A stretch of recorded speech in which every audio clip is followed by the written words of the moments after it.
ശ്രീ അനന്ത പത്മനാഭ വിഗ്രഹ ചൈതന്യ രഹസ്യം എന്തെന്നറിയാമോ? വർഷങ്ങൾക്കു മുൻപ് നേപ്പാളിലെ ഗണ്ഡകി നദിയിൽ നിന്നെടുത്ത 12,008 സാളഗ്രാമ ശിലകൾ കൊണ്ട് 18.5 അടി നീളത്തിലാണ് വിഗ്രഹം മെനഞ്ഞെടുത്തത്. 2.5 കൊല്ലം കൊണ്ടാണ് ഈ സാളഗ്രാമം ആനകൾ ഇവിടെ എത്തിച്ചത്. ഉടൽ 3 ചുരുളുകളാക്കി കിടക്കുന്ന 5 പത്തിയുള്ള അനന്തന്റെ പുറത്ത് അർദ്ധനിമീലിത നേത്രനായി യോഗനിദ്രയിൽ ശയിക്കുന്ന രൂപത്തിലാണ് ഭഗവാന്റെ രൂപം. വലതു കൈക്ക് താഴെ ശിവലിംഗവും ഇടതു കൈയിൽ താമര മുകുളവുമുണ്ട്. ഭഗവാന്റെ നാഭിയിൽ നിന്നു വിടർന്ന താമരയിൽ ബ്രഹ്മാവ് ഇരിക്കുന്നു. അങ്ങനെ ഈ മഹാക്ഷേത്രത്തിന്റെ ഗർഭഗൃഹത്തിനുള്ളിൽ തന്നെ പുണ്യാത്മാക്കളെ നയിക്കുന്ന ബ്രഹ്മ വിഷ്ണു മഹേശ്വരന്മാർ കുടികൊള്ളുന്നു. നാഭിയിൽ പത്മമുള്ളതിനാൽ ശ്രീ പത്മനാഭനായി.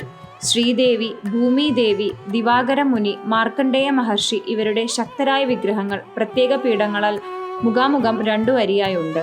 മധ്യവാതിലിനു നേർക്ക് മഹാവിഷ്ണുവിന്റെയും ലക്ഷ്മി ദേവിയുടെയും ഭൂമിദേവിയുടെയും വിഗ്രഹങ്ങളുണ്ട്.